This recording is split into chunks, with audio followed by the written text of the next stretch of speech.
Okay. So today I wanted to do something different. I wanted to talk about my favourite players really, but it's easy for me to talk about my favourite players when it's just anyone. Everyone knows my favourite player is John Wall, and I do like a bit of Bradley Beal. Today I'm going to give you my top 10 favourite young players in the NBA right now.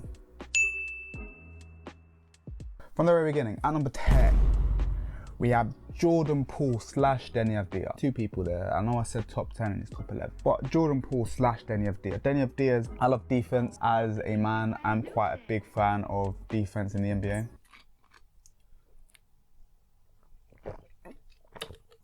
I think Deni Avdija is incredibly underappreciated in terms of the level of defense he brings to the Washington Wizards. He's our best defender by far. Dylan Wright is obviously a good defender as well, but Deni Avdija is our best defender. He will guard the best player on the opposite side of the floor on any given night. He's a good paint defender. He's a good perimeter defender. He might have to reduce the amount of fouls he gets inside the paint, but either way, he's still a good defender. And as we've seen over the last run we've had with the Wizards, he's actually pretty good on offense. Shout out Turbo, vroom vroom. And Jordan Poole is a weird one. With Jordan Poole, it's quite difficult to say what I really like about him, because he's not an amazing shooter. He was a good free throw shooter last year. This year he's not as great, and he's got decent handles, but he's not the best ball handler in the world. It's more I see the potential there. I see if you put a team through him consistently, he can be a good player. The problem with him is he doesn't get enough reps as the starting point guard, even as the starting shooting guard. He doesn't get enough chance to be the ball handler consistently, with Stephen Curry being there. And then there's so many people that need shots. You've got Stephen Curry that needs shots. You've got Andrew Wiggins who needs shots. You've got Klay Thompson who needs shots, and you've got him who needs shots as well. 3 of them are all-stars, he's not. So it's a lot harder to give him the shots he needs. And when he gets those shots, most of the time they're not amazing quality shots because the other 3 have had their shots. So I feel like put Jordan Poole on a team where it's his own team and he could be even better than he actually is right now. At number 9, I have Cade Cunningham. Cade Cunningham has been injured for most of the season, but I love some Cade Cunningham. He's a tall guard who can defend pretty decently, but with the ball, he's a wizard. His passing ability is unreal, and he's still got a lot to show in terms of scoring. He was averaging 20 points before he got injured, so he can show that he is a good scorer, and he's only his second year in the league, mind you, on a bad team. So give him a good team, his assist numbers will skyrocket, and he might be able to score more as well because the quality of shots might be better. So I think Cade Cunningham is a player, he's one of those cerebral minds that can read the game quite well from a young age, and I really like that about Cade. Number 8, who a lot of people have a lot higher, is Ja Morant. Ja Morant is a really fun player to watch. He's incredibly fun. Last season he would have been a lot higher than he is right now, but this season he's having a slightly worse season, but you can still see the progression that there is right now. Still a consistent scorer, still a really good passer, still able to give you a triple-double on any given night. So I really like Ja Morant, and there's nothing more to say about him. He's electric, he's exciting, he can dunk the ball, and he's leading one of the best teams in the NBA right now, in the Memphis Grizzlies, no matter how young they are. So I would say if you're a new NBA fan, and some NBA fans know who I'm talking about you, support the Grizzlies, because although they may be assholes, they might win a chip in the next few years. At number 7, I have Franz Wagner. Bear in mind, I say young players, all these players are 23 and under. Franz Wagner for me is a player I didn't expect to look good in the NBA. I mean, I know Mo Wagner, I'm a Wizards fan, so I've seen Mo Wagner play. He's played for Wizards before, and when Franz came in, I expected him to be the same thing. But he's a streaky scorer, streaky is the wrong word, he's a sleek scorer. He can knock down the 3 sometimes, but he's one of those players that always makes the right decision. That's a steady player that any championship team could potentially use in the future. And I really like the core that the Magic are building and how he looks in that. He was probably the most surprising player of last year's draft, potentially, because Scottie Barnes, people knew he could be a very good utility player. We knew that Scottie Barnes had all the skills to progress. We thought the best player that Magic picked was Jalen Suggs, and clearly it was Franz Wagner. I still like Jalen Suggs. He probably gave me my second favourite moment in college basketball history with the Gonzaga buzzer beater, as you can see here. Again with Ball in his hands, in the paint, floater, short, got it back, ties it with 3.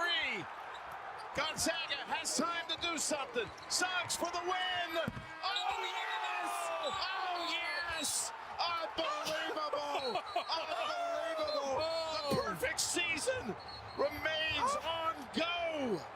But yeah, Franz Wagner is a really good player. I really enjoy it. And hopefully he can progress and we can see the Magic really turn into a really good NBA team. At number 6, we have a player who was drafted first in the 2019 draft class. This is all coming from my head, by the way. I've just got a list of players. So I think it was the 2019 draft class. We have Zion Williamson. He's currently injured right now. There's one thing about him that I don't like, is his injury proneness.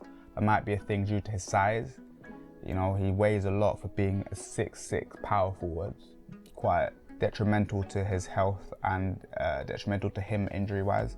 But I'm really impressed by Zion every single time I watch him play. He's athletic, he can run point sometimes when they decide to run the play through him. And it's just exciting. I really enjoy the Pelicans play, and the Pelicans aren't really the same without him. They still play well without Brandon Ingram, but without Zion, they're just not the same level they can be. They could be a top 4 seed, really.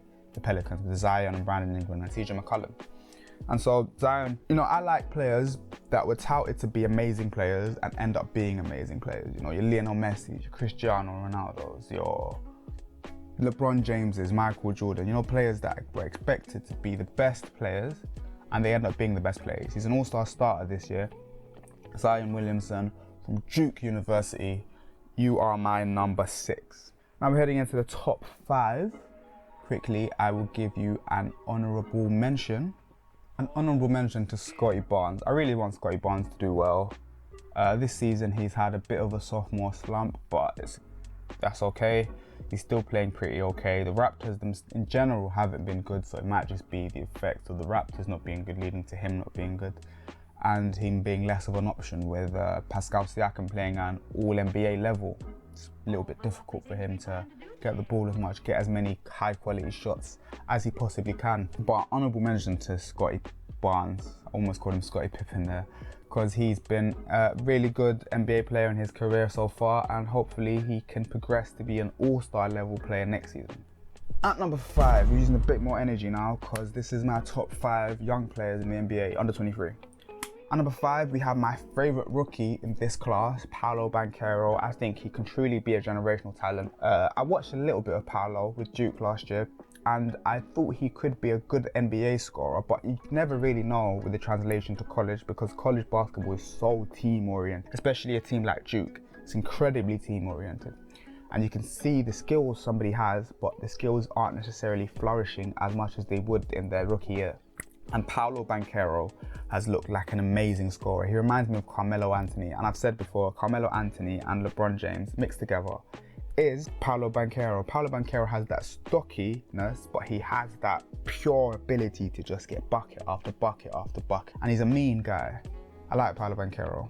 Maybe it's just Seattle boys. Seattle boys are mean. DeJounte Murray, Jamal Crawford, mean guys. At number 4, we have a player from the 2020 draft class. It's not LaMelo Ball. I like LaMelo Ball, but he's not anywhere near top 10 favourite players in the NBA.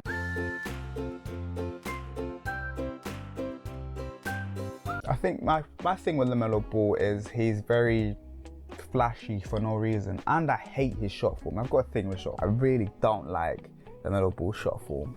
Like, he just chucks it up. It's a bit like, you know, it's the Stephen Curry era where kids love to shoot. He's a good player, and he'll undoubtedly be an all-star for many years in his career, LaMelo. But it's just, his play style doesn't really take my fancy, if you will.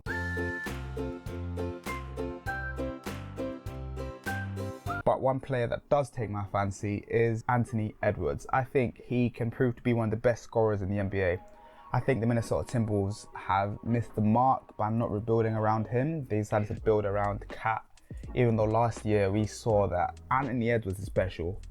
He can really do things in the NBA, and he has a leaping ability out of this world. He can just jump. And that man is so Atlanta, it's crazy. I've never seen a player come out of their home city to be so like similar to their city, the way that he is. Maybe Russell Westbrook is a very LA player, but Anthony Edwards is incredibly Atlanta, Georgia. And I think He's unfortunate to probably not be an all-star this year, but any other year he's making that game. And number 3, I have Tyrese Halliburton, who's probably my second favourite young point guard in the league right now. His ability to pass, he's leading a Pacers team to the next level right now. Last season they were boring, this season they're fun, exciting, mixed with Bennett Mathurin, mixed with the new contract of Miles Turner. Really an enjoyable team. So at number 3, Tyrese Halliburton. At number 2, who's the title of this video, you have Alperen Sengun. I'm telling you, this kid plays like he's 27. He's fun, he's electric, he's everything. He can pass amazingly, he can run an offense. I'm telling you, he's the best player in the Houston Rockets. It's not Jalen Green, it's Alperen Sengun, and he's broke multiple records. He beat one of Shaq's records, I can't remember what it is. He beat Hakeem Olajuwon's record, being 20 years old, the youngest person to get a 30 and 10 double-double in NBA history. He's only 20 years old, and his highlights for passing is ridiculous. I'll give you 4 examples of his passing: A, B, C, D. Love that, making Gafford have to work it. Hey, Washington turning it over. Sengun behind the back to Martin for the deuce.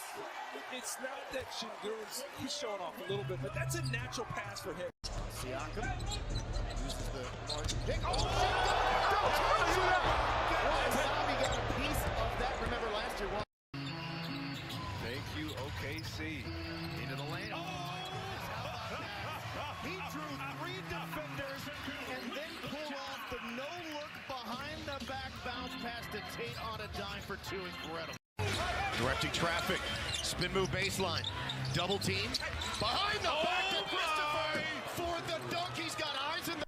But Alperen Sengun, he has a long career in the NBA, and if the Rockets manage to run their offense through him, because the usage rate right now is only 22%, if they can get that up, it is a long day for everyone else in the NBA. And at number 1, it's Luka Doncic. Is there anything else to say? He's Luka Magic. He's Luka Doncic. He plays the game how you'd expect Luka Doncic to play the game. He runs the Mavericks like a clock. Everything runs through Luka Doncic. It's heliocentric basketball at its best. He's dragging them to I think the 5th seed right now, maybe the 6th seed, or maybe even the 4th seed. But he's pulling them himself. It's remarkable. He's probably the best young NBA player right now.